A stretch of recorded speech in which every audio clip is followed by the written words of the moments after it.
Hello, Desmond. Hi, hello, Shawn. It's great to finally talk to you. Yes. It's great to finally meet you. I'm a big follower of your YouTube videos, and I'm excited to finally get to meet you in person because you really are you do such a great job. Like all the information, collecting all the information, gathering all the information for anyone who's following IonQ, and a Uh-huh. lot of people just take information and kind of repost it or Mm, whatever, but you actually take it and uh, really synthesize it and make it accessible to everyone. mm. So that's very it's very helpful because you really look at the big picture. So yeah, I'm very excited to be able to speak with you. So All right, thank you very much for saying that. But before we get started, I know who you are, but most of the viewers on my channel might not. So could you give us a brief introduction of yourself? sure, my name is Desmond, and I'm very interested in investing. I'm what you would call a retail investor. Hmm. So I'm just a regular person that has money that I'd like to invest, and so I take the time and the effort to really like look through and analyze companies to see what investments Hmm. are make the most sense to me, that are exciting and they're going to have great returns. So if you want, if those are the requirements that you're looking for, then it's always great to be looking at what's called frontier Hmm. technology, which is AI, quantum computing, robotics, all these types of what people consider frontier technologies, is where Hmm. all those things that I've kind of interested in come together. So that's really who I am. I'm just again, I'm just a regular person who lives in the Midwest of the Hmm. U.S. and but has always been has been interested in where can I get the most yield from my investments, Hmm. and especially with what's going on now in the world and geopolitics and the economy and all these things. Hmm. Now it's stock picking. I think is going to be very important now. Hmm. It just is. So now moving on in the future, you're not going to be able to go, oh, I'm going to invest in oil. Oh, I'm going to invest in quantum computing. Oh, I'm going to invest in this. You're not going to be able to invest in whole sectors. It's going to be a company. Hmm. Companies are going to, it's going to be important to identify which are the best companies moving on in the future. But again, for me Hmm. and for anyone who's listening, I, you know, I, my, I'm just a regular, just a regular person, but that one a regular person who's very very interested and does the homework and is compelled and does the Hmm. research can provide a lot of value to everyone. And so Hmm. that's really my background. I had a question about your background. So do you have any um degrees or any backgrounds related to the quantum computing, or how did you get No, I do interested not. in the quantum No. Yeah, computing? I mean, I have a background in information technology, Okay, but that's a I don't little think bit related. a little bit. But when I look at the equations and everything, Mhm. I'm like, it's just I couldn't. I mean, when they get to so what I like is for IonQ the applications to enterprise, that Mhm. movement to enterprise and data centers and all that particular piece, Mhm. the partnerships with Dell. I think Mhm. that's something that I feel comfortable with Mhm. evaluating. But the tech, the physics and the chemistry, no. Like I just Mhm. that part of it, I don't feel comfortable. I don't Mhm. feel comfortable saying I'm an expert in, but I Mhm. do feel on the where they're headed, that business to business, the Mhm. B2B side, the customer that they're looking for. Now that I do feel like, when they say cloud and enterprise, I'm like, Mhm. okay, I feel comfortable, with Mhm. the applications part of it. Yeah. Okay, that's actually a big asset for you because most of the viewers or the investors of IonQ in Korea, they know nothing about information technology or related to quantum computing Yeah, actually. but that's okay. I think that's okay. I mean, you can learn. I mean, Hmm. you really can't, as long as you shouldn't feel Hmm. defeated or disappointed or be like, that's not for me. That's not the case. If you Hmm. really again, you do your research, you Hmm. read the S4, you read the 10Q, the any documents Hmm. from the SEC Yes. that you actually take the time to read that. Most people Hmm. don't read that, Shawn. They just don't read Yes. that. So I the feel the same company, way. yeah, the company itself, it will say, here are our risks. Mm-hmm. This is what our challenges would be. So you don't have to listen to the noise of what everyone else is saying. The company tells you themselves, like, this is Mm-hmm. what our challenges will be. And so you can kind of watch and monitor that, right? Mm-hmm. So I think no one should be afraid of quantum. So look at our hand phone, right? Our Mm-hmm. hand phone, there's so much physics and chemistry in the hand phone, Mm-hmm. in the mobile phone, that I don't understand, but I use it every day.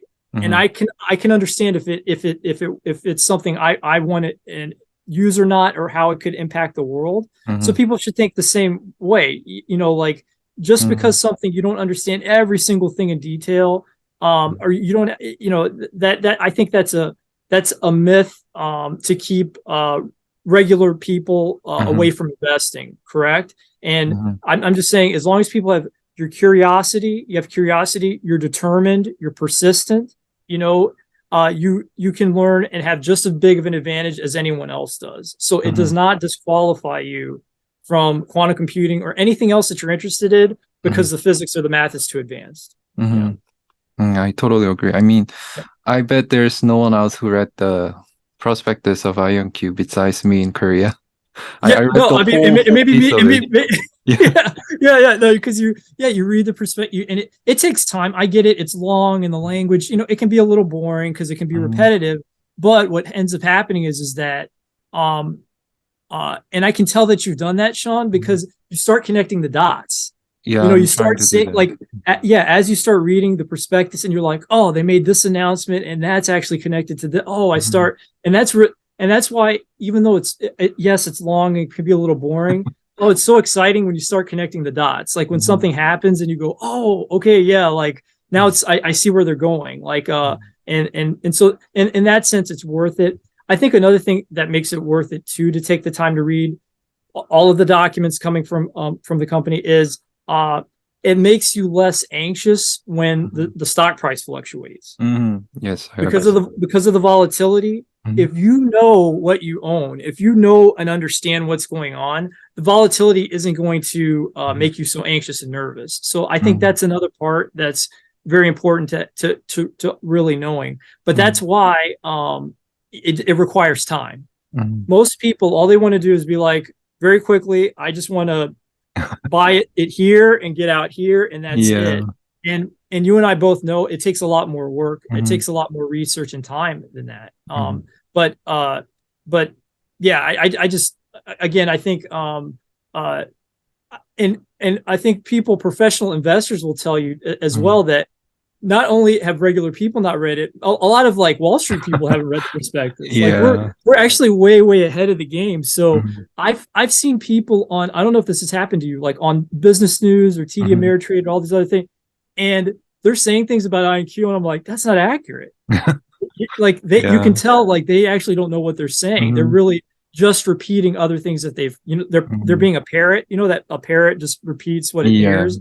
They're not actually listening. Mm-hmm. And so that's a good feeling too, when you hear a professional analyst say something, Mm-hmm. you're like, oh, that's actually not accurate.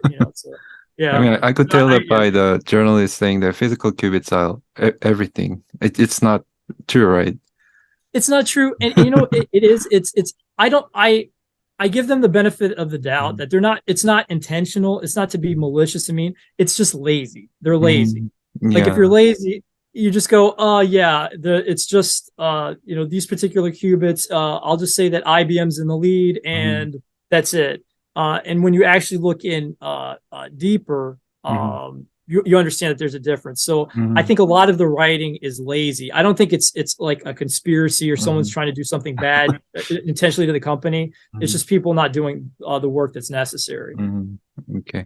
Um, to get deeper into our interview, I wanted to ask you a little bit about what you think about the quantum computing companies. So, which company do you think is the best in the quantum industry? And if it's IonQ, why do you think so? 100% IonQ. I'm biased. You asked the right person. Like, I believe it's IonQ. Uh-huh. And so here, the reason why I think IonQ is uh they just have swag. They have Mm-hmm. confidence, right? Like, Mm-hmm. confidence is very important. because, when you see them, you don't see them whenever they speak publicly, you don't see them looking for validation or feel like they have to always be out saying something. They just have this confident, like we have a plan. We know what we're achieving. It seems like they know where they're going and that they feel confident that they can get there. So among all the other companies, that's what I like about IonQ is their confidence. If you sing Peter Chapman or Jun Sang Kim or Chris Monroe, the leadership feels like very confident to me, and I like that a lot. And I think the main advantage of IonQ is IonQ Durham. So there are many faces of IonQ, right? There's IonQ College Park, there's IonQ Canada, there's IonQ Israel and Germany, IonQ Bothell, Washington, with that huge manufacturing facility, right? But what makes, to me, the heart of IonQ, but puts them the cutting edge really is IonQ Durham, because the Duke Quantum Center, that's really that's where Jun Sang Kim, Chris Monroe, Kenneth Brown are. That Duke Quantum Center that they're building there at Duke, I feel like that's really the heart, the engine, the heart of IonQ, and what really gives them their advantage, because that's where all the research and groundbreaking work is done. So to me, that's what gives them an advantage, because most of the people who are the critics of IonQ, it's usually the critiques come to College Park, to that part. You don't see people criticizing the Duke Quantum Center, right? They're not.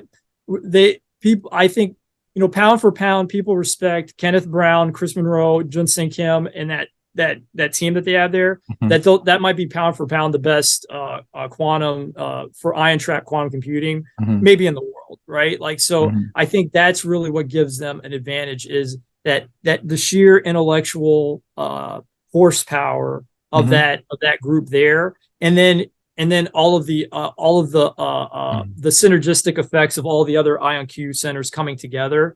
But I feel like that's the one where when you look at all the future generations, future generation 1, future generation 2, future generation 3, all the groundbreaking things that are happening, I feel like those exciting things are coming from Durham, and I think that's what gives IonQ.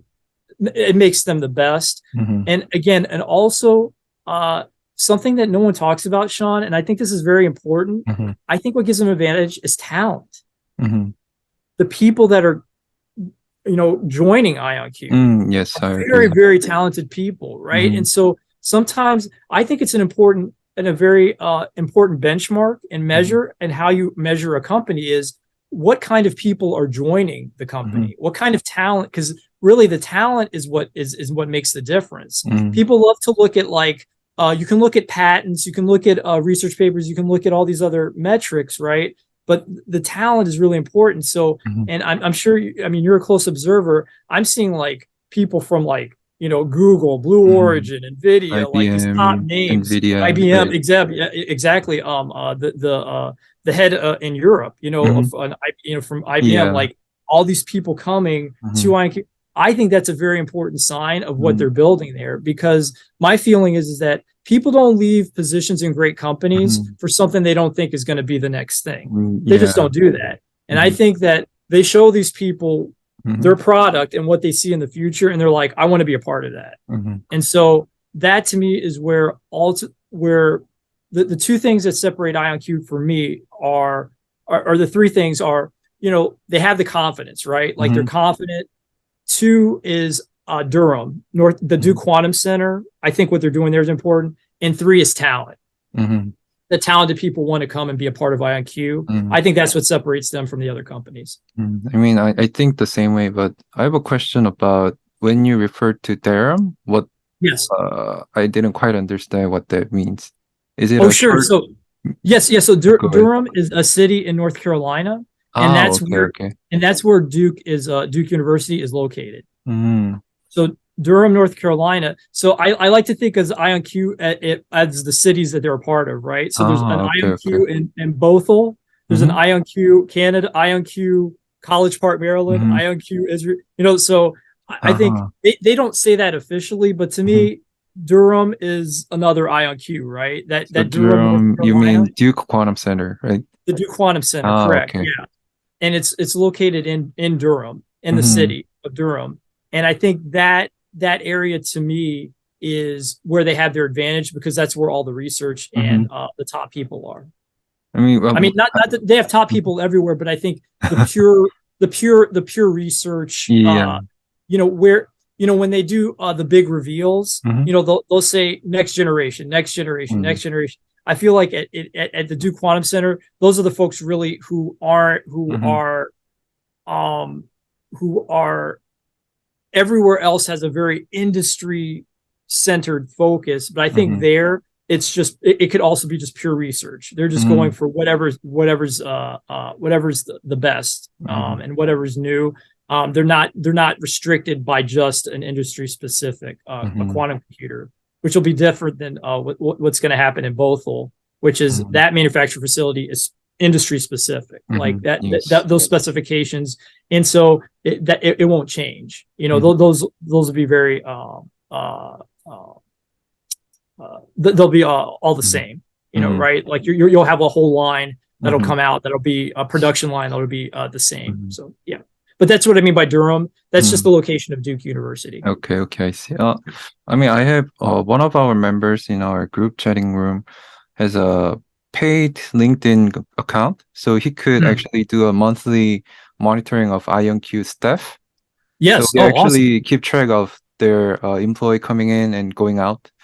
But That's I see the yeah. same trend as you're seeing. People from IBM, NVIDIA, and from other competitors like from let me see, Zapata Computing or Yes. Zapata computing. Yeah. yeah, I don't recall all of them now, but I see a lot of talents coming in, and I see that as a great benchmark for IonQ as being the best company in the Yes. industry as well.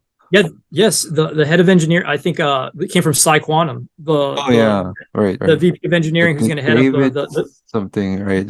David Mayhews, yeah, Yeah. MEHU, yeah. He came from Quantum. He's going to be heading up the engineering that's going to Mm-hmm. go on in Seattle. So yeah, and that's so smart that your member did that. So smart to be tracking the LinkedIn and watch, hey, who's Mm-hmm. coming in and who's leaving. Like, and when you see that movement, Mm-hmm. it's obvious where talent is going. Mm-hmm. Because I think that everyone is starting to that lets you know where the Mm-hmm. trend is people are starting to appreciate Mm-hmm.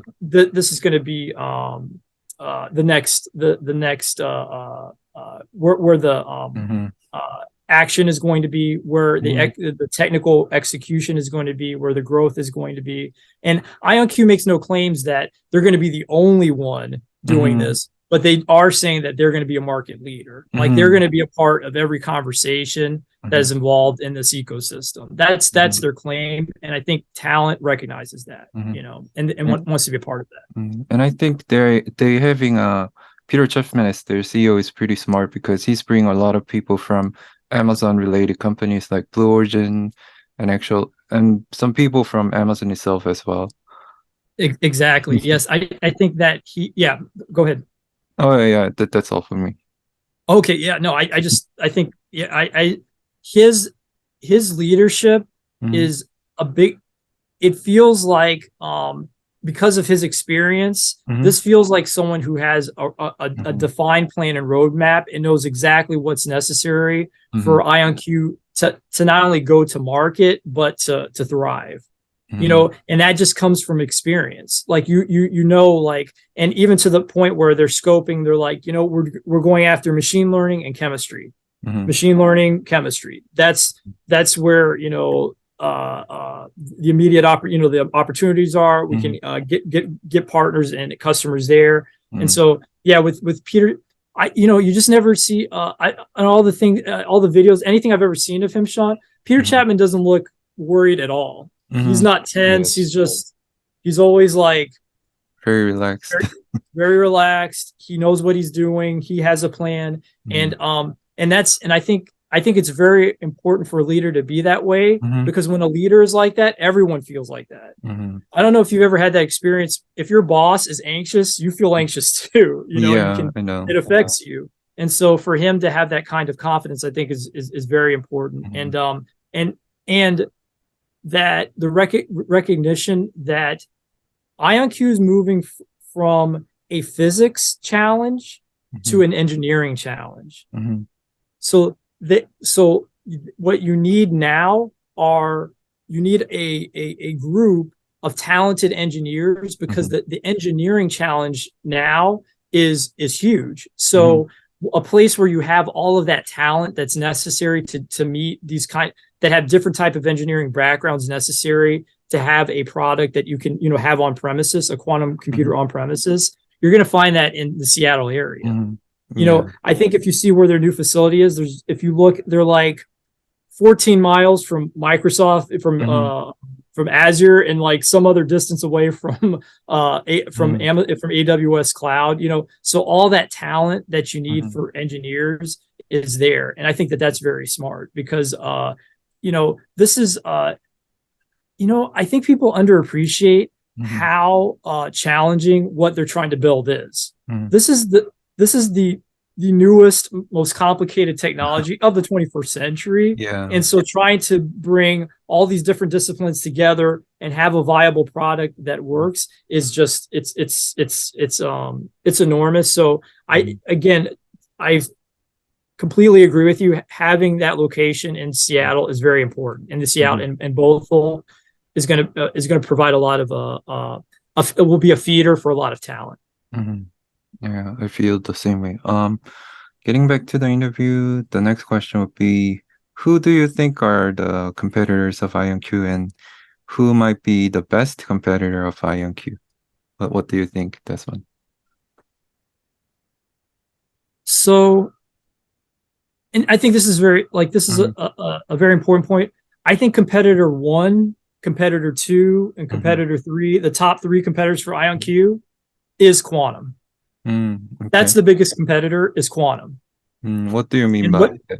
And what I mean by that is that the risk to IonQ is not that some competitor is going to do something better than them, or some modality will be the chosen modality. That's not the biggest risk. The biggest risk is that Quantum doesn't work.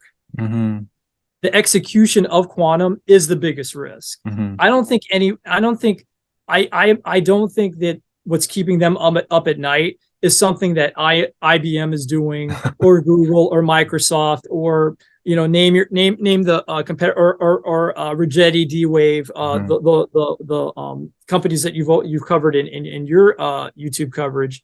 I don't think that's what keeps them up at night. What keeps IonQ up at night, their biggest competitor, and this is a very important point, is Quantum. Can that technical roadmap that we've seen that they've laid out, can they hit all of those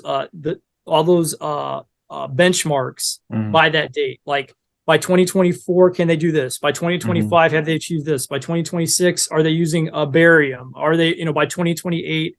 That's the challenge for them. That's the biggest competition, is Quantum. And period. And that's it. I think that, because the thing is to me, once you have that killer app, once you have the breakthrough, it's going to be, everyone's going to thrive. Right? Like, so, I think there is this idea that there's just going to be one winner, one company that dominates all of quantum. That is not how it's going to work. There's so much money in this area. The TAM, the total addressable market, is so massive that there are going to be multiple winners. And so many people are going to be making great profits out of this. But the challenge is the technical challenge is so massive and so big that, to me, the biggest competitor is Quantum. That's 1, 2, and 3 are their biggest competitors. I know that, over and over again, they're the same names that come up over and over again as IonQ's competition. And I respect them, and I know that they're doing great work. But ultimately, I think that Quantum is the biggest competitor. I mean, I'm so surprised that you say that, because when I met Jong-sang in person for the first time, it was last June in Korea, and he said the exactly same thing. He said the only competitor of IonQ is classical computer. So basically same as what you just said. And right, yeah, I mean, I mean, it's exactly what you said, so I'm pretty surprised right now. Well, that's all like, okay. So that's a huge compliment to me because Johnson Kim is like this brilliant, PhD engineer, but Yeah. that's it. It feels like that's what's happening, right? Like it just Mhm. feels like, I don't think that they're not worried or scared at all about what other competitor. And here's a subtle thing too, is that in IonQ's mission statement, Mhm. their mission statement, they don't say we're going to be the world's best ion Mhm. trap quantum computer. Mhm. They say we're going to be the world's best quantum computer. Mhm. To me, what that's saying is that they don't care whether it's superconducting, diamonds, ion trap, whatever the case may be, whatever modality gets proven out. They're basically saying IonQ is going to be there. Like we're going Mhm. to be here for a long, long time. We're going to be we're going to be a market leader for a long time. So Mhm. modality doesn't seem to be concerning them. And Mhm. if they have to make any adjustments, to me, that making a mission statement like that for your company Mhm. indicates that. But yeah, Mhm. but to me, I don't see from any like just the way in Shawn with the way they talk, Mhm. they never talk about competitors. Mhm. Other Yeah. people talk about IonQ. IonQ Mhm. doesn't talk about anyone else. You know, Yeah, I mean, you're like actually right. yeah, like so they're not the goal, the challenge is like they're trying to figure out, gosh, how do we network quantum computers? Oh, Mhm. how do we entangle this? How do we okay, now we need Mhm. lasers to be a certain way. Oh, we need that's their concern. It are really that, Mhm. how do we secure our barium supply? Which they did with the Mhm. national laboratory there in Yeah. Washington. Those are the things that keep them up at night. I Mhm. don't think they're. Yeah, I just think that competition. No, like for them, I'm not. They're not Mhm. worried about competition. I mean, the other thing what Jung Sang told me was that his lifelong mission is to make something impossible to possible. So that's what he's been doing for his whole lifetime and also for the IonQ. So I really trust in what he's doing and what IonQ is doing because I saw um how should I put this? He's very how serious he's about his research and about IonQ. And Yes. I met him several times and I just felt like that he is not someone who like I don't want to mention this company in specific, but one of the company founder just left their company before someone is assigned for a spot, right? So that Yes. won't actually gonna happen to IonQ because I saw them, I met them, and I talked them in person. Yes. And what a privilege that is for you to be able Mhm. to speak to him and meet him in person. Mhm. My impression is that this is something that he's dedicated his entire life to. Mhm. Like you said, that and bringing the impossible to the possible. That's not something you do in 2 years or three. You just don't roll out of bed. Some startups and some companies, you feel like people just kind of rolled out of bed and were like, okay, this Mhm. seems cool, and I'll try this out, and then I want to make some money from it. Mhm. And I've never got a sense at all from the founders that it's a money grab for them. Mhm. This is something that they really think is going to be an inflection point for the Mhm. 21st century. And understand, again, they've been doing this research for decades. Mhm. They've been Right. taking, since, for I think for both of them at a Mhm. minimum 20 years to Yeah. arrive at this point. So Mhm. it didn't happen in 2 years. Mhm. When you do something for 20 years, it really matters to you. And also it's, they can't say it, but I can say it. I think that once they achieve a on premises, Mhm. quantum computer that is, 64 or 256, algorithmic qubits, someone Mhm. there, and it's working, it's on your customer. Once that benchmark's achieved, like they're going to be winning the Nobel Prize. Mhm. That's Nobel Prize winning Mhm. level achievement, Mhm. because I think you've seen the presentation where they say, hey, that uh, a classical computer has more in common with an abacus than it does with a quantum computer. Mhm. Yeah. Like, because it's so you're So different. because of solid state physics. Yeah, it's Mhm. just that's how dramatic the shift is. Mhm. So the things that the work that Junseng Kim is doing, Professor Kim is doing, is it's something he's dedicated to, and I think that they understand that if they execute, if they achieve this, it is really Nobel Prize level Mhm. winning. Because you're bringing something that was impossible to the possible, that merits awards. That level of Mhm. achievement.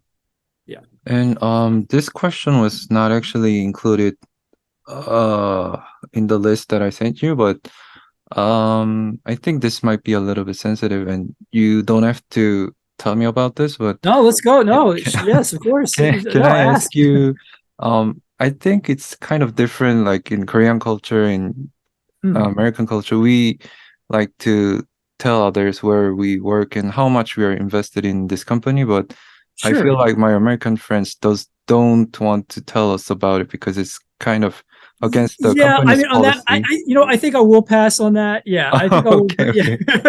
Okay, but could you I tell us think. a little bit about which industry that you're working in? What kind of jobs? Oh, sure, That sure. might be So, a I little mean, bit helpful.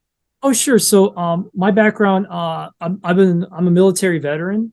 Oh, okay. So yeah, so I was in the Navy, Mm-hmm. and I that I pers- my specific position, I worked with communications technology. Mm-hmm. So that was really my role for a long time, and that's the kind of work that I did. So when I said tech and specifically communications tech, that was my work and exposure for a long time. Once Mm-hmm. I finished that, I went to graduate school, and then after graduate school, I started working as a business administrator. So Mm-hmm. just general business management, Mm-hmm.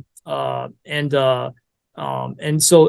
so that was really I did that for a fund in Wisconsin, and now Mm-hmm. I'm in Ohio. And Oh, again, just really? yeah. That's So that's now really just funny because I was in the US only in two states, and I was in Wisconsin and graduated from Ohio State University. what I'm in Columbus. I'm in Yeah, that Columbus. I lived in Columbus for like 5 years, Oh right my, before what a I get back to small Korea. world. Yeah, Oh my just goodness, what just a two small states, world. Wisconsin and Ohio. I was in Madison in Yeah, Wisconsin. Were I you in was in Madison? Madison as well. Oh my gosh, this is so Wait, crazy. which year were you in Wisconsin? I was in Wisconsin in 2016, 2017. Ah, okay. I was in Wisconsin when I was in elementary school, Oh, and okay, in okay. Ohio when I was in college. Oh wow. So Wow, that's gosh, crazy. that is crazy. Madison and Columbus. Oh wow. Okay, so then yeah, we could talk all yeah. So all the spots, everything. Mm, Yeah. So that's really yeah, so that's been my route. And mm, I love being in the Midwest. I mm, love it here. And one thing that I don't know if like Intel is actually mm. moving, building a huge semiconductor fabrication facility here in Columbus. Oh, really? I didn't Yeah, know that. so there's a big push to move from outsource, from bringing technology abroad Uh-huh. to Oh, yeah. yeah, domestically. So Uh-huh. one of the locations that I believe Intel's doing is Arizona. The other one's here in Columbus. Oh, So they're going to go from like A to uh-huh. Z, beginning to end, fabrication Oh, plants really? here. So it's going to be yeah. So Intel Uh-huh. 11, and along with that, there's going to be a lot of technology startups. Mm, Because they're located here. But oh, mm. that's so cool that you yeah. So I mean, that's really Madison. interesting. Yeah. So, well, then winter very well. You're Yeah. very familiar with like Midwestern winters, but oh, so that's so cool. So, so, Awesome. um, so you're living in Columbus right now, right? Yes, yes, correct. Yeah, Ah, okay. That's yeah. cool. And can I ask you about roughly how many stocks you have? Is it acceptable question? Or roughly I like don't think I don't think I'll disclose some of the stocks. Yeah, I okay, don't think okay. Okay, it's that's fine. I'll say that it's a lot. Oh, Let's just okay. say it's Like in how like many figures? yeah, I mean yeah, it's it's enough so that you'd be like, well, that's not very wise. Ah, okay, okay. Very similar You're to like, mine. yeah. Mine. There's no balance. It's a very very concentrated portfolio, and Mhm. I'm very uh, uh, um, uh, very confident in this company. You know, Okay, okay. yeah. It is not a it is not balanced. Yeah. Mhm. So if you saw my if you saw you would definitely be like, he really believes in IonQ to put that much money Oh, to like, put that okay. much of his money into IonQ. Yeah, Mhm. he was, and I'm continuing to add, and I'm Mhm. just going to keep adding. I just Okay. think that the uh the the yields, you Mhm. know, with this every year, it's going to be disproportionate. You know, so yeah, Mhm. I'm very very happy to keep adding. Mhm. But yeah, if you saw the number, you'd be like, that's not, Mhm. even Shawn, you'd be like, wow, you really like this company. Okay. And I forgot to tell you that this, man, I need to get approval of yours. I wanted to record our interview and maybe edit this and post it online. Would it be acceptable for you? Or Oh, sure. Yeah, whatever. yeah, Yeah. I mean on my YouTube channel, I wanted to make a subtitle of Korean version and make a Yeah. Korean one and do the English one as well. Would that be Absolutely. okay? Listen, yeah, that's fine. Of course. Like you're the I'm just excited to be here, Shawn. You're like the lead you're the leader of the IonQ Uh, investing group, you know, like you that's what really. I call myself, but No, you are. No, you really are, because you're all the time. I always see you find things. I'm like, how did he even find that? And he's connecting the dot. And then Mm, yeah. So whatever you'd like to do, mm. that's fine with me. All I'm right. happy with. Thank you. Because my other friends, they didn't want to reveal their faces because I they don't were know. afraid of the. I'm not a movie star. I'm no one Okay. famous. You know, like people, people go too far. Yeah, you could. This is Okay. me, who I am, and yeah, absolutely. Yeah, don't feel whatever you'd like to do. That's fine All for right. sure. Thank you. Okay. Getting back to the questions. Yes. So when do you think IonQ will make significant revenue and the IonQ stock price might constantly go up, not like currently having so much volatility in their stock prices? Yeah, I think I would say 64 algorithmic Mm-hmm. qubits and 256 algorithmic qubits. I think, once those, so when 2025, 2026, Mm-hmm. I would imagine, yeah, the stock price will probably, I imagine it'll rip to a certain point and then never Mm-hmm. go below that point. It might Mm-hmm. go volatile, but it'll just, it'll hit it, because at that point, that's when there's going to be system sales, Mm-hmm. on premise sales. And again, I think it gives them an opportunity to, it seems like every year, every Mm-hmm. generation, the hardware gets cheaper, smaller, easier to Mm-hmm. manufacture. Mm-hmm. Cheaper, smaller, easier to manufacture. So they're really, I think by that point, I that's where I would estimate that we can anticipate the stock price just Mm-hmm. uh, going up, and then of course there's volatility, but I just think once uh, because a lot, IonQ, it's just not well known. Quantum Mm-hmm. computing isn't well Yeah. known among investors, and so once a system sale happens or multiple system sales Mm-hmm. happen, that's when everyone's attention and the Mm-hmm. general population will start, anticipating, going, oh, this is like, this is a real thing. This is significant, and the excitement and FOMO starts. Mm-hmm. Because then that would be, I again, all of you know the so 64 and Mm-hmm. 256 algorithmic qubits, and when the photo interconnects, that when they Mm-hmm. that work that they're doing with that entangled networks acquisition from Canada, like once we have fully networked quantum computers, Mm-hmm. once that achievement is made, I think the stock price will, Mm-hmm. it'll be constant, right? Because that's a whole other level of computing power that they're going to harness. Um, but yeah, the shortest Mm-hmm. window I'd say is 2025. I would say that's what I would Well, imagine. I have the same expectation, but I've been meeting some famous quantum researchers in Korea, and Hmm. they were cautious about the quantum technology because it's such a national strategic asset, right? So it Right. might not create any revenue in the near future because if IonQ is developing something great, US government will not export it to other countries. So what do you think about that aspect? I would have to disagree Hmm. because, you know, uh, they are going because of the so what's implied in that answer from Hmm. those researchers are the national security Yeah. implications of the technology. Hmm. So I just think that anyone who's our partner, anyone who's a close ally, Hmm. we are going to want them to have that technology. Hmm. So South Korea is a very important strategic ally to us. Hmm. South Korea is a very important economic partner, Hmm.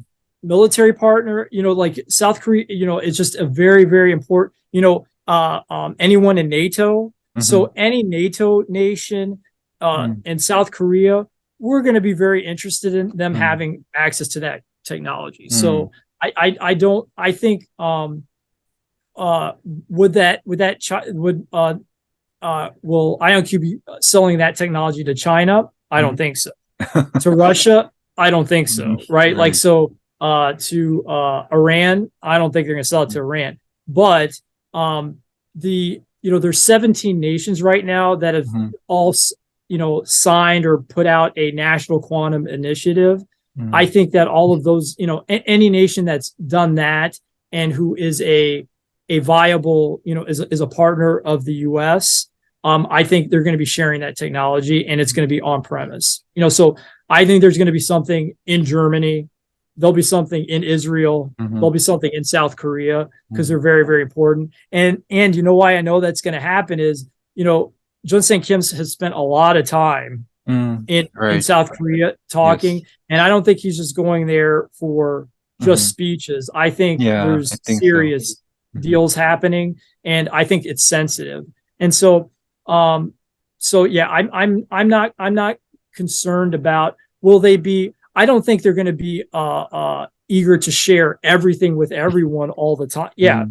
no, it's because the nature of this technology is so sensitive. You Hmm. can't do that. But I don't think it's going to hurt. I don't think it's going to hurt their profits or revenue Hmm. that they have to be cautious. Hmm. So anyone who gets access to IonQ's technology, they're going to be vetted. Hmm. Yeah, they're going to be vetted to be sure that there's no national security Hmm.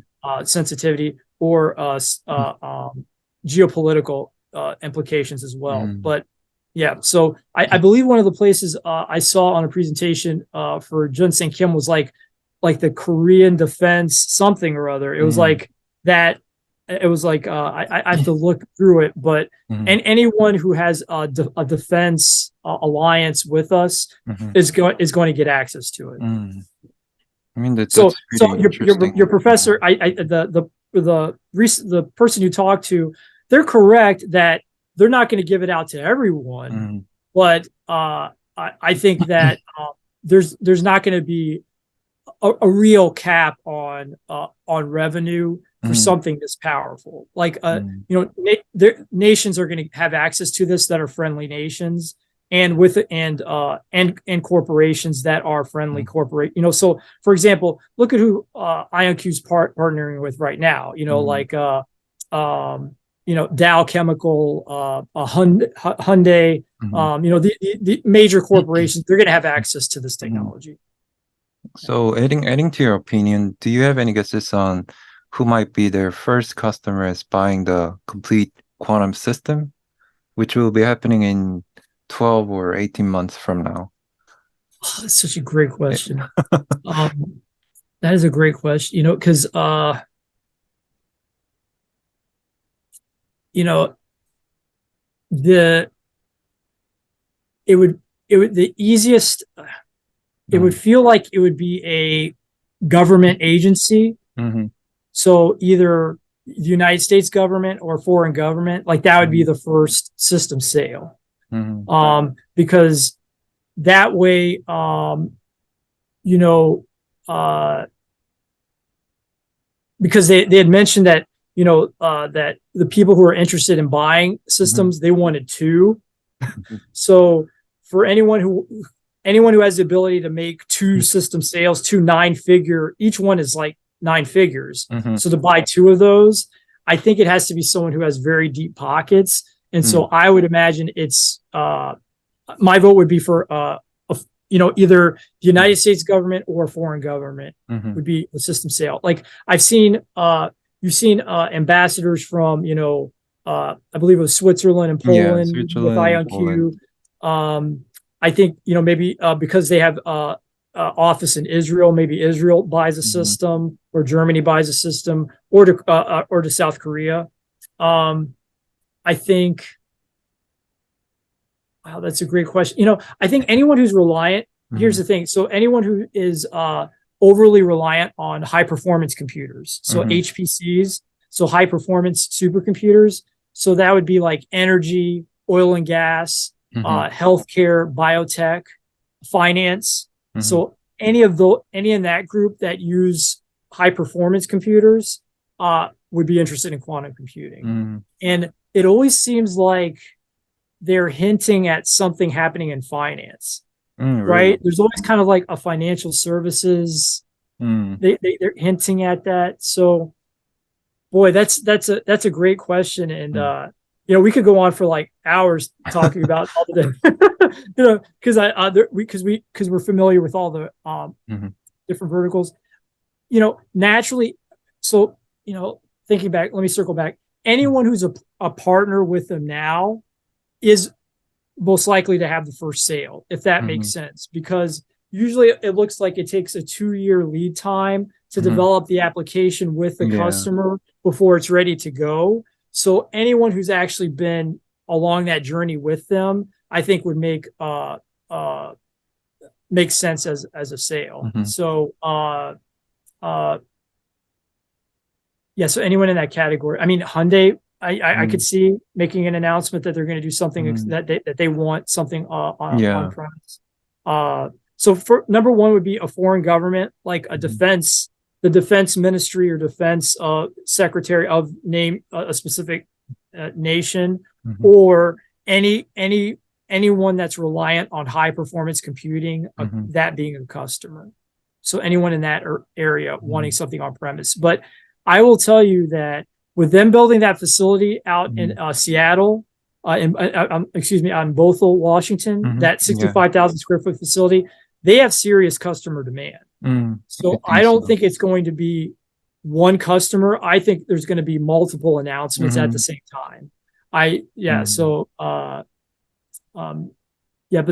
that's in general what I'm thinking. Yeah, I mean, I think exactly the same, because they are getting a huge facility, not because of the first sale, but I assume they already have series of sales already anticipated. So I think they're going to make a lot of money in the near future, just like you said. Correct. Yeah. So I think what'll be interesting. So this relates to your question on the stock price, because sometimes the stock, it won't, it's not just the announcement, it's the reaction to the announcement. So maybe it's just enough that people, there's one sale and that could be it. Like the stock could just end up going, we don't know how how high it'll go, because then institutional investors will be like, this is something that we need to be a part of. Like they're going to be like, they'll just be like, we have to be a part of this because the cloud and the and what data centers are just too important. And another thing too, is that high performance computing and data centers, they're always looking for innovation. They need innovation, and so they're going to want IonQ's systems. And so and this is something that is interesting too. Like, I don't think Google or Amazon or Microsoft, I don't think they particularly care if their company is the one that discovers quantum. They just want quantum to work. So if IonQ ends up being successful at it, they'll be like, okay, we won't do that anymore. We're just going to use your services. That's how big companies think, So the smaller companies, I feel like they're very passionate about, we have to Mhm. do it, we have to do it. The big companies, not so much. As long as it works, they know that they'll have access to it to provide to their customers. And already you see that with Mhm. Azure with Microsoft, right? Like they're fully comfortable partnering with IonQ and offering it to their customers. No Mhm. problem. But yeah, so yeah, first customers I think will be Mhm. a government, some kind of government, like just like the first already with the Air Force, that Air Mhm. Force announcement, that $13 million contract. So Yeah. I could see it being something like that with maybe the Air Force of Mhm. Germany, or the German Defense Ministry, or Mhm. Israel's Defense Ministry wants a system on premise. Mhm. Um, I could see that being first. Yeah. Mhm. Okay. I think you already touched a little bit on the next question that I and Korean investors wanted to know how American investors perceive about quantum industry. Like you mentioned before that not many people in America know about quantum computing, right? So what's the reality in America? About quantum computing. I mean, Yeah. it's just not well known. Like Mm, it just isn't well known. I feel like it'll get so well, to be honest, it wasn't well known to me until 2021. I mm, wasn't, it's not, some people came to quantum, it's been years and years, but for me, that was really the year that I was like, oh, like, mm, what is this? And really became, started to do a deep dive into it. So I just think um, for right now, it's unknown, but they had that Marvel movie, Ant-Man yeah, and and man. Quantumania, and then Quantum was on the cover of Time magazine. And so Mm, now you're just starting to see the public imagination mm, here, the American public imagination starting to bubble up interest. Also with that Chat GPT mhm, and AI, now quantum is starting to get a lot of attention, because mhm, if you do a deep dive into that Chat GPT, Open AI, so the chat bot is like the front of it, mhm, but the engine, what's underneath it, right? What runs that is mhm, machine learning and language mhm, models. yeah. And if the engine is the machine learning and language models, and quantum computing affects machine learning, all of a sudden people are starting to get very interested in what quantum Mhm, computing is, because that's the engine they're understanding that when you say machine learning, you're actually saying AI. mhm, And if quantum computing can have an impact on that, look out. mhm, And so I would say right now we're in the very, very beginning of the mhm, understanding here in the U.S. about mhm, of what quantum computing is, and really what its impact is. Because mhm, what's important is people don't need to understand the physics and the chemistry. They don't need to understand superposition and mhm, entanglement. That's not really what's important. What's important is how quantum computing affects every field of applied science. mhm, Has a quantum computing use case. Every field. mhm, So from drug discovery to pharmaceuticals to biotech to every all these different parts of your life, you're going to feel the impact of quantum computing. mhm, And so once people start understanding and really internalizing that story, it's mhm, going to be, I think there's going to be a lot of mhm, excitement, because it can go from, here in the US, you can go from unknown to being really popular very quickly. Once people start true. understanding that, I think that can happen very quickly. Yeah. Mhm. I mean, the reason why I asked the question is that in Korea, it's really different because after I started YouTube channel, I became kind of famous and I was Yeah. invited to many big channels in Korea. And I had Right. some great interviews with other friends, YouTubers. And Yeah. IonQ got really famous in Korean investors. So more than, as you already know, more than 30% of IonQ's outstanding issued stocks are owned by Korean investors, right? Which is awesome. I love that. That is so important for IonQ. And Mhm, I'm going to tell you why, mhm, and why mhm, I'm thrilled, and any IonQ investor is thrilled that block, I wish it was 50% or mhm, 60% or I would want it to be big, is because of South Korea's reputation, and mhm, of Korea's reputation. You have an incredible reputation for technology. mhm. We Just do?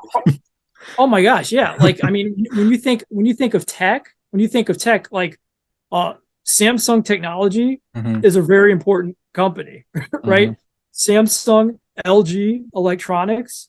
You know, when you think about electronics, when you think about like, I mean, products that Americans that we all see in our homes, a Mm-hmm. lot of them say LG or Samsung on them. Mm. You Really? know, so right, it's either Hyundai, Samsung, Mm-hmm. LG, Kia, like the American imagination or public imagine of what Mm-hmm. South Korea is high technology. You know, Mm-hmm. is you know, or I should say this, when Americans think of South Korea, we really see Seoul. We don't know of all of Korea, but we know Seoul. Mm-hmm. And Seoul is like, we imagine this like super advanced electronic city, you know, Like like it's just like cyberpunk. like a yeah, it's hyper connected. Everyone has a mobile phone. It's just like you know, you're just a very advanced what's that called, the KTX, you know, like these Mm-hmm. super fast trains. Yeah. And that's so Seoul is really how we imagine when you Mm-hmm. say Korean investors, we really think, you know, Seoul, you know. And Mm-hmm. so we just think of Korea as a very advanced technological society, you know. And like usually like anything that we happen to see here that is popular here, you Mm-hmm. already have that like way ahead of us. Like Mm-hmm. any hand phone here that we're like, oh, this is the coolest hand phone, you've had it for like 2 years already. It Mm-hmm. seems like, you know. So the I think that for investors, having Korean investors is just awesome for Mm-hmm. because it's like a seal of approval Mm-hmm. from a nation that is known for high Mm-hmm. technology. Because IonQ is a high technology, you know, stock, you want or you want investors that Mm-hmm. appreciate, love, use technology, and Mm-hmm. that's what South Korea is, and that's what Mm-hmm. it's known for in the American imagination. Yeah. Mm-hmm. Okay. From my perspective, I think it has pros and cons. For a Mm-hmm. good thing, maybe it helps to reduce the volatility of the stock prices. Because Mm-hmm. when you look at the Arctic Quantum, it has a like 30% or 50% change in stock price in a week. I mean, Yeah, that's yeah, crazy. it's but the thing is that I think that the stability that Hmm. reassurance that you'll have with IonQ is the product Hmm. and the technology. So for all these other people that are violently swinging, it's because, you know, there's a lot of uncertainty about Hmm. where's their roadmap. Hmm. You know, like the roadmap isn't very clear. With IonQ, you have a very clear roadmap of where we're going and what the strategy is. And so, Hmm. and I think it's fantastic because, again, I think that 30%, it's only going to grow Hmm. as the technology gets more mature. Hmm. You know, the IonQ technology, it's not going to get less fast. It's only going to get bigger, Hmm. stronger, you know, wider, more talent, more customers. And here's another thing I like too that is important is that they're always talking about customers and it's always Hmm. about industry.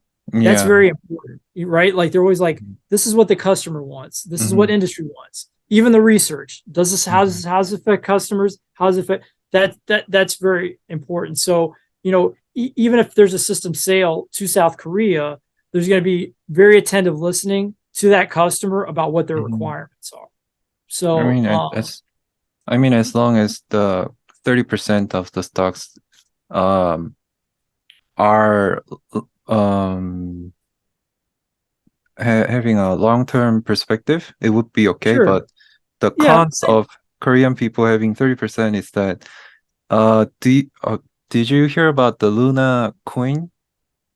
Oh yeah, I- Luna coin. Right, right, Yeah, I right. mean that coin's creator was actually Korean, and a lot of Hmm. Korean invested in the coin, even though they didn't know what it actually was doing. So like Right, Korean people might be impatient or they tend to follow the big volatility. So right. I think there's a pros and cons of having a lot of Korean investors. But you know, Shawn, that's not just Korean investors. That's human beings. That's Mm, people. okay. You know, that's not unique to Korea. That's human nature, and that's Mm-hmm. the behavioral psychology of being an investor. You Mm-hmm. know, like when there's volatility, everyone freaks out. You know, everyone, it takes a very rare person to be a long-term investor. The long-term investors are rare regardless of nationality. So Okay. I just think that doesn't concern, once everything is like proven, and again, the customers announcements arrive, the exciting product releases arrive, we see future generation 2 and future generation 3 of what these new quantum computers IonQ's building is going to be. All that excitement is going to come back, and I respect that people can, because in the end, this is people's money, and people are very sensitive with their money, and so telling someone to be patient, that's very easy because it's not my, it's not my, it's their money, right? So I respect the fact that people, they can, if they want to leave and then come back late, so be it. I mean, that's fine. But I think overall, the people that are staying, and I'm noticing more and more, the long-term investors, we're just growing more and more. We're growing more confident over time. The longer I stay, the more I learn, the more confident I'm becoming. So I have no problem with because that happens to people everywhere, every nation. When the stock's going up, everyone's exuberant and feeling well. When the stock's going down, everyone panics and wants to leave. So that's natural. I mean, one of the concerns that we have is that Koreans have a lot of stocks in IonQ, but we think that the Western big money, like the big whales, they might not want us to get rich, so they might make the stock price go high and down so much that Korean investors will leave. So what do you think about that? No, I don't think. Yeah, I just don't. I think that for what big institutional investors are, they're looking to invest. They're actually looking to put money to work in the long term. So big institute, they want to see IonQ succeed, because if IonQ succeeds, they could make way more money with IonQ. If IonQ ushers in a new era of computing, they are going to make a lot of money. So that's more valuable to them than shaking out investors. So I just think that the incentive really for them is to be, at this point, you can't, I wouldn't say like big money is moved into IonQ in a way. Like when big money does move into IonQ, we're all going to feel it and be like, look at the stock price. It just, it won't do this kind of little, it just goes like vertical when there's a lot of money on the sidelines right now. And a lot of the action that you're seeing are from people that are sharks playing games. And I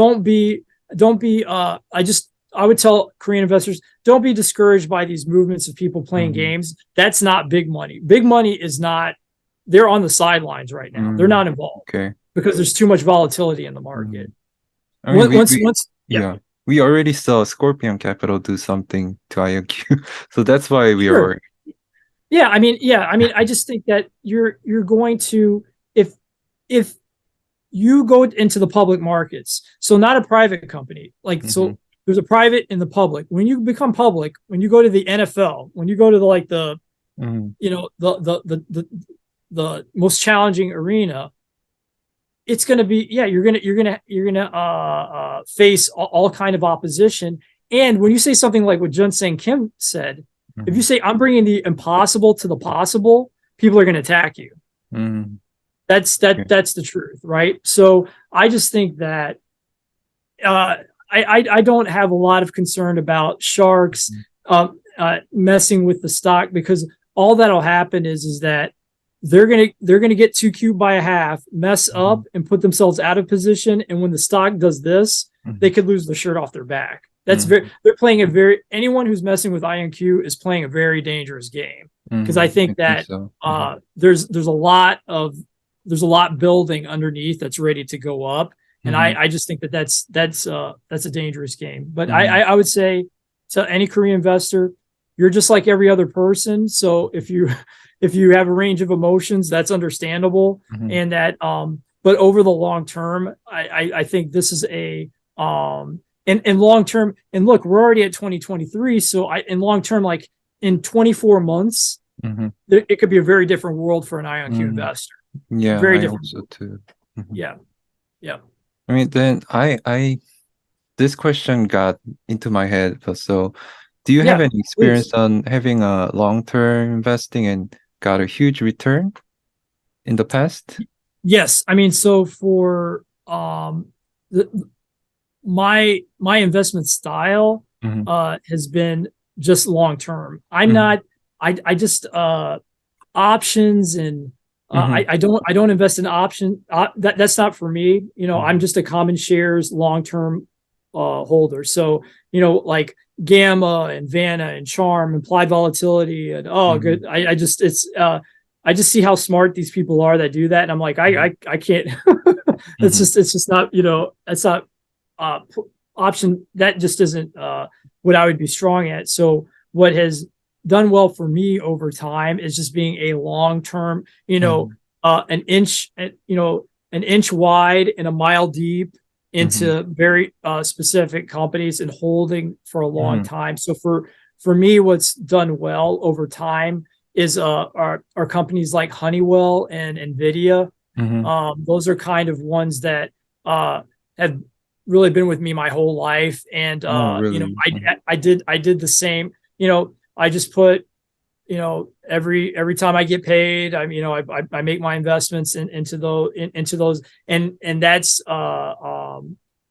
I've accumulated enough wealth over those that it's Mhm. allowed me finally, you know, like to start looking at other companies that have that Mhm. same kind of excitement that you can stay with for a long time. So for me, IonQ is not a flip, right? I'm Mhm. not trying to swing trade. I'm not going to go. I'm not going to sit here and then when it hits 256 qubits, cash out and then look for the next IonQ. Mhm. I plan on staying for IonQ for, you know, Oh, okay. for a long time, you know, because I think that Mhm. uh, I just feel that this is the new thing. This is the Mhm. new technology that's going to be it is going to be the foundation for Mhm. other things. And I just where I get enjoyment out of investing is really researching and learning more about the company and the progress of the company Mhm. because it's actually, you know, if you find a great company, great companies are actually rare. So Mhm. I find it bizarre that people are like, I'm going to take my money out of this great company and put it down here and take it over and then I'm going to take it and try to find like Mhm. as if great companies with talented people happen every day. They don't, you Mhm. know, like I remember when there was like 30 some odd companies that were competing with Nvidia and then they all just went away and Mhm. Nvidia was the only one left, you know? And so, you know, I prefer to invest with something over the reason why I invest with the long term is that any company can do well when everything's going well. But when things get challenging, how do they Mhm. respond? Mhm. And so that's why I just prefer to be a long term shareholder, Mhm. sit on my hands, and the best the way to I just think the way to if you want to get rich, right? Mhm. I think everyone would then I think trying to do this and options and leverage that's rich. If you want wealth, if you want to Mhm. accumulate wealth, I think it's a different game. It's a different strategy, Mhm. and that requires putting a lot of money into companies that you have a lot of confidence in Mhm. and letting them execute and sitting on your hands. So Mm. Okay. that's kind of that's everyone has their own way, but that's been my way to Mhm. success. You know, I think Nvidia's leadership is exceptional, a Mhm. great product. I think I you know the GPU it's very similar to what IonQ is saying about the QPU. Mhm. You know, the GPU NVIDIA was offering is very similar to the quantum processing unit Mhm. that's going to change everything. So I Mhm. yeah I that's just been my style to make my money, and I just think that everyone has different, you know, they have different goals. Mhm. But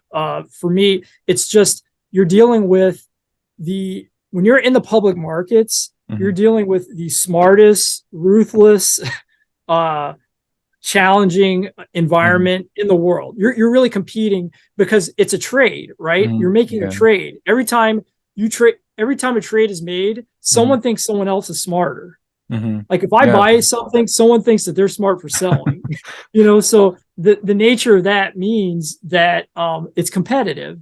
And I just know that the way I have an edge is that if I really understand deeply the companies that I'm invested in and I let them do their, I feel like I'm giving my money to the IonQ team and saying, just go do your job. And I'll check in with you every couple of years and expect to have more money than I had before. And sometimes when you do, if you take money out with a profit and try to stick it over here and, I could time it perfectly and then get it out and try to stick it here. I think that particular game, I think that's a way to lose a lot. That's impossible. It is impossible. I mean, some people, I'm sure they're very talented, make it look easy, but for me, I think having a concentrated portfolio of just a few companies that you're confident in and staying with them over time is actually you will have more money by the end. And but you have to be patient, and that's very difficult. But the way I fight my instinct to want to change is I do more work and do more research. By doing the work, that could help ease your anxiety, I think. I mean, I wanted to convince my viewers about the long-term investing that you mentioned. So could you give us a little bit about like how much you earn from Honeywell and Nvidia, like 5 baggers or 10 baggers? Could you like express that in that way? Or sure. I mean, it would be many baggers. So okay. let me just put it this way. I ever since I started making, I have been putting money into Honeywell since 2001. 2001. Yeah. Oh, that's crazy.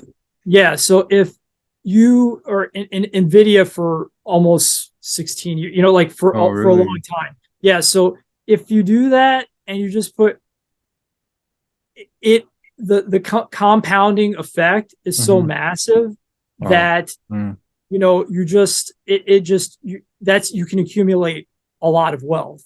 So you just have to identify these companies, you stay with them, and every time you get paid and every time you make money, you buy their stock. It's that simple. It's that you don't have to overcomplicate it any more than that. It's just like when you get paid, you take a port and you put it in you buy the stock of a great company, and it's just going to, through the magic of compounding, you're going to make a lot of money. So that's it's not as satisfying as leverage, because usually when people are asking about investing advice, usually they want to talk about leverage and options, because they're like, how can I leverage so that I can have an angle so that in 1 week or 2 weeks or a month, I've doubled or tripled my returns. And I understand how tempting, how powerful that is. But again, that to me is just the risk reward just isn't there. I think that if you take the time, and again, the wealthiest people in the world in investing, like Buffett and all these other kinds of folks, is you put your money in great companies, and you just keep doing it, and that's really I don't know. I'd have to look to quantify how many of a bagger I've gotten from Honeywell, but it's just been investing in Honeywell and Nvidia. It changed my life, right? It changed my life. It didn't change my life in a year, but over 15, 18 years, it's changed. It changed my life. To the point where I'm able to invest my own money. So I think that. But what our discussion, people should take away from our discussion is that what we're trying to tell you is that IonQ is that kind of company we're identifying right now, that if you start now, that in over time, it's going to change your life, because, you know, it won't be a $4 whatever stock over the years as they execute. So I think that's just very important for people to understand. Like the 10 to 20x moves, while if they happen in a few weeks, are awesome. Like absolutely, like if that happens to you, of course you have to sell and take the profits, and then you can reinvest later if something that extreme happens. But the way that I think is best for people emotionally and mentally is the long term over time, because I just noticed that it's not healthy for people with their mental and emotions when the swings are so violent. If you're trying to get a 10x in 2 weeks, I don't know if that's healthy for anyone.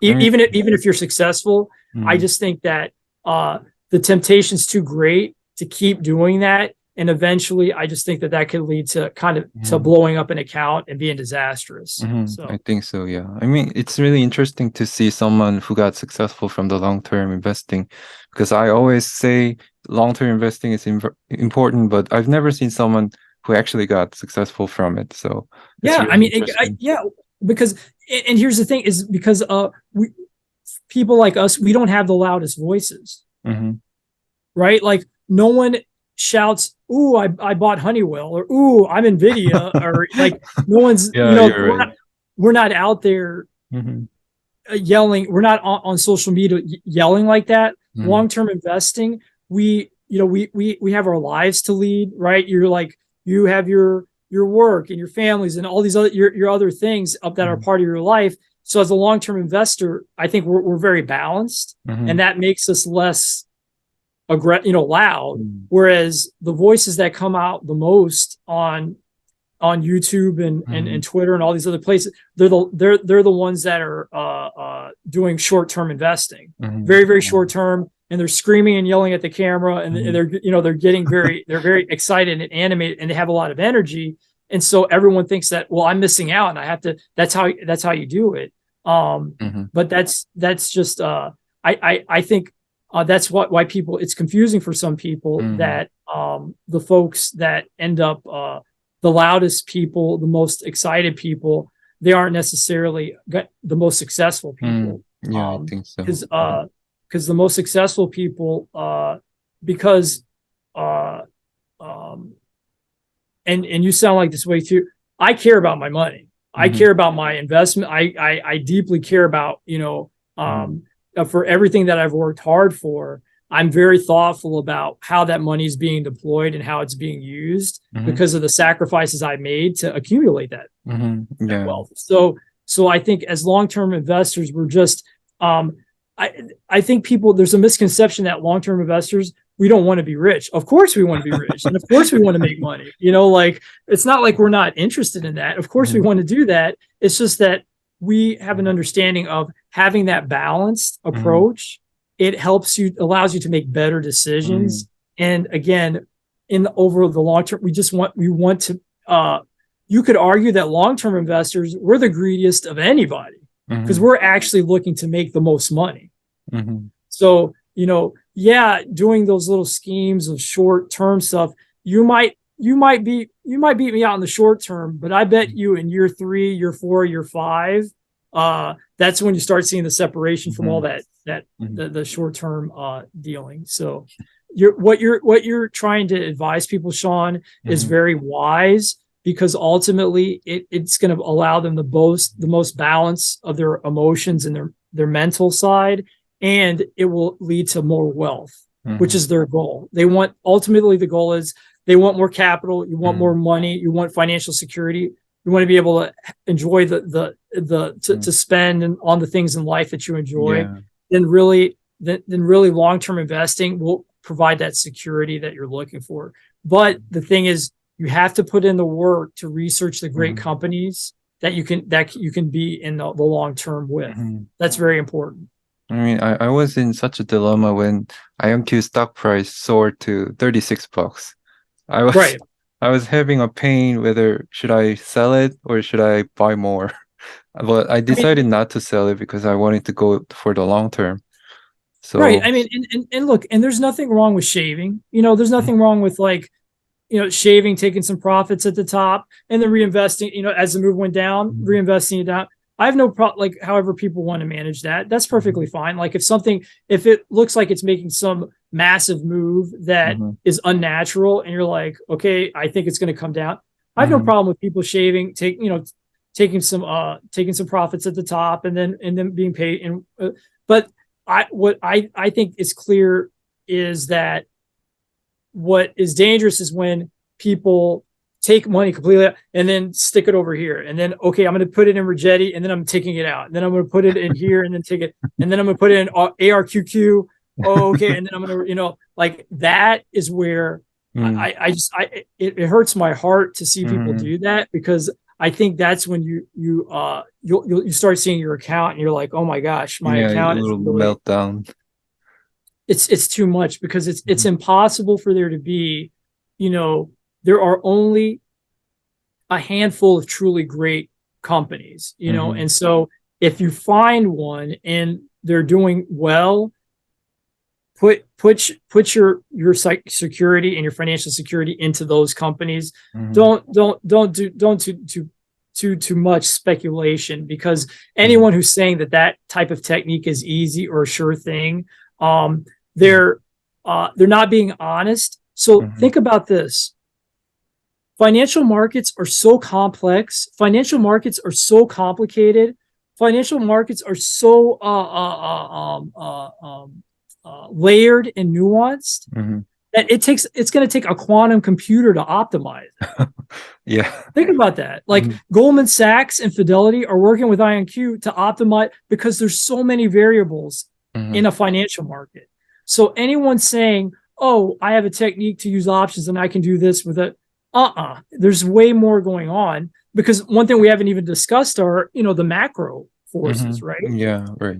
So a company can do everything right, but if there's a global recession or war, or interest rates are going Mhm, up, and all these other kinds of things yeah, I mean, it's just, I feel like anyone who's promoting loudly those techniques, not the ones that you're mhm, saying, are just being mhm, insincere about how mhm, challenging markets are. mhm, Markets are so challenging that you need a quantum computer to optimize it. That's how many variables there are. mhm, So it is very hard. This is hard work, but with someone like you guiding people and with a smart strategy over time, you can do very well. mhm, You can accumulate, you can change your life with the wealth that you can accumulate over time with great mhm. companies.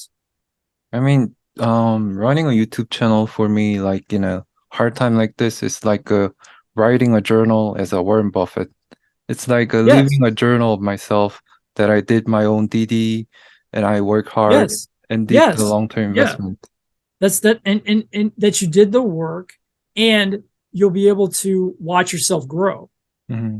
because you're just gonna. This isn't. You're not gonna stop here, Shawn. You're gonna keep growing. You're gonna keep developing. You're Hmm. only gonna get wiser and more sophisticated and asking deeper questions. Your evolution is just gonna increase. So right now, I would say, I feel like we're at the stage where we can ask the right questions. Hmm. Over time, we're going to get better at evaluating the answers, Hmm. I think right? so. So we're good at questions, but the answers is where it takes wisdom and years of experience to kind of go, Hmm. I'm not sure if that answer connected here, And so I think this is great that you're doing this, because you're going to see over the years, you're just going to get better, Hmm.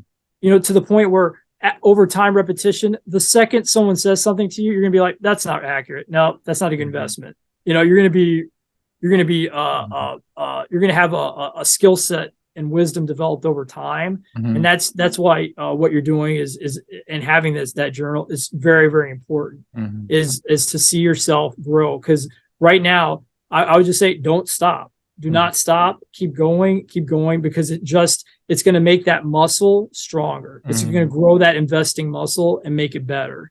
Mm. And then what you're doing, which is great, you can also help other people too. I mean, thank you very much for saying that because it's sometimes very lonely and very hard to keep this thing going because a lot of people say bad things about me because they want to blame their loss on me because they think Correct. I encourage them to buy IonQ stock Yeah, and but stuff. here, yeah, I know, Shawn, and listen, with social media, people want to yell at everyone for look at anyone who's in the public eye, they get yelled at. Mhm, Anyone, whether you're an athlete, actress, musician, uh, commentator, YouTube mhm, influencer, mhm, everyone is mm, receives criticism. So if you have an opinion and a strong opinion and you put it out in the public, someone's mhm, going to criticize you.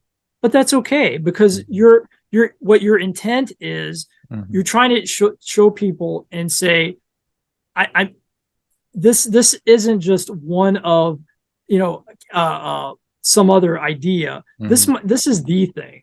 Like I think I've so. happened upon the new thing, and if this is the new thing, over time it's going to be proven out that I could Mhm, have changed your life and your family's life if you just mhm, listened to me and stuck with it, because mhm, that's the nature of what this is. This isn't a car company or a new mhm, product or device. This is going to change how people compute. mhm, This is going to be the foundational layer for everything. And mhm, so that just mhm, demands patience. But don't worry about people yelling, because what you're doing is you're putting in the work and the time and the effort to try and do the research to try and educate people, mhm, and also the people you're speaking with, they're adults. Yeah, mhm, and you have to be a mature adult and make the best decisions that you think are for yourself and for your mhm, capital, right? And so yeah, no, you didn't run to anyone's machine. You didn't run to anyone's hand phone or and say buy here, sell here. You didn't make anyone do that. mhm, And so I know that it can be frustrating, and it can be hurtful if people criticize mhm, you, but uh that shouldn't stop you from doing the work. And I firmly believe you will be vindicated in the end. mhm, Anyone who's done anything transformational, right? The Wright brothers, when they were trying to fly an airplane for the first time, anyone who's trying to do something new, they've been mhm, criticized heavily for it, mhm, but they had that quiet confidence that ultimately they'd be vindicated. mhm. So I just think that that's very important. And don't listen to those voices, because it takes courage to do what you do. It takes Mhm, courage to sit there, and you know what? People don't appreciate all the time you put into this. They mhm, think those videos just appear magically. You mhm, got to like do the research. You have to edit all the things that you're doing, the mhm, work that you're putting in. I think I'd say I'm grateful for what you do, and others are as well. And don't let the voices that are the most cynical and the mhm, meanest voices, which are always the loudest, mhm, they're always the loudest people. Set you don't let them keep you focused mhm, on what your goal is. You know mhm. what your goal is and what you want to do, and you just stay doing that. You're doing great work, and you're gonna be fine. All right. Thank you very much for saying that. Of course. I want us to talk about the last question that I sent you. So it was a little bit specific, but I want to put it more general. So what do you think will be the future of quantum computing, or where it will be used and how will it change our lives? What's your opinion on that? Um. Yeah. So I I don't think Mm-hmm. I have the imagine. I Mm-hmm. so there's a scientist by the name of Roy Amara, and he said we tend to overestimate the effect of a technology in the short run and Mm-hmm. underestimate the effect of technology in the long run. And what I mean by that is that I think I could, just based on the use cases and the things that IonQ said, I think I have the ability to say, well, here's some of the things, like we'll have better pharmaceutical drugs. Mm-hmm. We'll be able to it's going to change proprietary trading desks for finance. So it's probably going to change how trading happens, how financial markets work. Oil and gas and energy, it's probably going to be a big part of climate change, impacting climate change. Batteries, I think we're going to have incredible batteries. The work that IonQ is doing with Hyundai. So I imagine battery. But so those are the short-term thing. The long-term, Shawn, I think we are grossly underestimating how this is going to change everything for us. Because the depth and breadth, and like I said, all fields of applied science are covered by quantum computing. I think there are going to be things that that we can achieve that we just didn't think were possible. So I think now I'm starting to understand why Jun-Seng Kim said this. So the impossible to possible isn't just building a quantum computer. I think the subtext of what Jun-Seng Kim is saying is it'll be impossible to possible just in our daily lives. Correct? So like there are going to be things that happen that, we just CFD, computational fluid dynamics. So even how we imagine aviation and aircraft, right? Like material science. There's actually a field of quantum biology, right? Like there are quantum applications to biology that are super exciting. So I think that that's a fun exercise to really think about and imagine all the things that will come with this new era. But all I can offer are the examples, the examples so far that the company's offered, which are improved batteries, drug discovery, effects in materials and aviation, and chemistry. So those are things, machine learning, finance. Those are things short term, but the long term, it's so exciting because it's really it opens the imagination to anything that's possible. With the sheer magnitude of computing power that we're bringing to bear, like it's going to be things are going to happen that we never could have imagined. I mean, I felt that same way when Peter Jeffman told us about having a quantum computer is like having a superpower. So we don't know where it would be used, but we know it's a superpower. Right. I don't know if you remember the movie The X-Men, and they all have like they go to all the X-Men go to the Professor Xavier's school, and then in the beginning they have a superpower, but they just don't know how to use it. I kind of feel like that's how we are with quantum. Like people can change the weather, or they can have shoot beams out of their eye. They have all these superpowers, but they don't know how to really train it. And I think the exciting part is going to be over time. IonQ really learning how to harness and focus these superpowers. And I think, and I love that word superpower because it implies that there's just things that are going to happen that we don't think are possible. All right. And so that my joke has always been when they have Future Generation 1, and my joke has always been, I think Future Generation 3 is the TARDIS from Doctor Who. Like I thought, it's something like beyond, really beyond our imaginations, because once you start being able to harness the power of quantum mechanics and quantum physics and electrical engineering and computer science and all these disciplines start, coming together, and you can control these powerful disciplines, it's going to be shocking, really. My feeling is, Shawn, is that the senior team, they're way further ahead than they're letting people know. I think they've got something pretty awesome in store, and they're starting to understand what the applications are going to be. They're just not. It's just not in their interest to reveal everything right away. But I think the future generations that haven't been made public are powerful enough that they're starting to understand the impact they're going to have on industry and society, as a whole. Mm.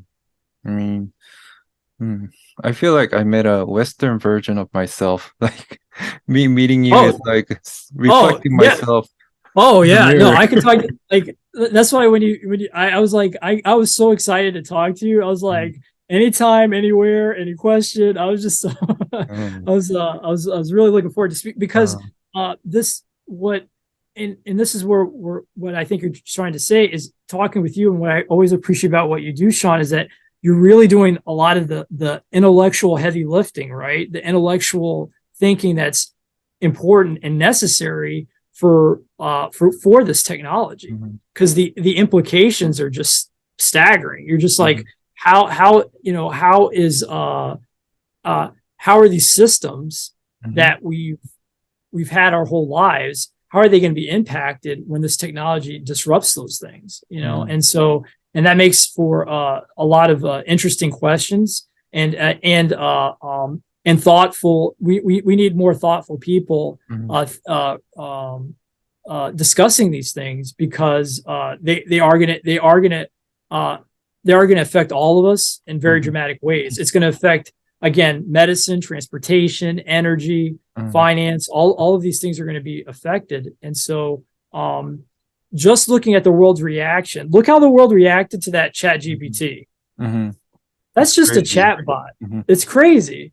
Look at the things that they're saying that the quantum compute is going to do. The world is going to have a very powerful reaction when they're like, wait a second, look how fast, an optimization problem, all of a sudden, every package in the world can be delivered in an optimized way because of the. So here, my final thought on that would be, I think we arrive at a point in quantum computing of algorithmic qubits where once you get past 2056 and 1024, once you get past 1024 qubits, now we have to start thinking about what are the questions at that point. We have to start thinking about what kinds of questions do we want answered versus just make these things better for us, quantum computer. Now there's some really deep, now you start integrating philosophy and all these other kind of things into it, because it starts reaching these kinds of whole other level of meaning, really, and value. So, and I love that question. And again, that question could be that last question, Shawn, is the question: is what are going to be the impacts? So everyone's kind of waiting now, saying, can they do it? Can they not do it? Can they do it? Can they not? Will quantum happen? What is quantum? How? So that's really where everyone's kind of wrestling with now. What I probably would argue with you is that now we need folks who are starting to debate, like, so what impacts is this going to have on culture and society? Like, how are things going to change, and how is this going to affect our identity and civilization? Those are much bigger issues, but ones that need to be asked, because that's how strong an influence this is going to have, I think. All right. Since our time is almost up, we'll wrap up our interview here. Great. And thank you very much for your time, Desmond. I cannot thank you enough, Shawn. This made my year. I'm so excited. Like, this was so much fun. Like, I love talking about this topic, and it's just great to have someone who is as excited about it as you are. And I forget those voices of criticism. I want to speak on behalf of all the people that you help for the work. And I'm just very grateful. And I want to thank you for all the hard work that you do and the effort that you put into researching and doing the due diligence on this company. And this was just a lot of fun for me. And thank you so much. All right. Thank you, Desmond.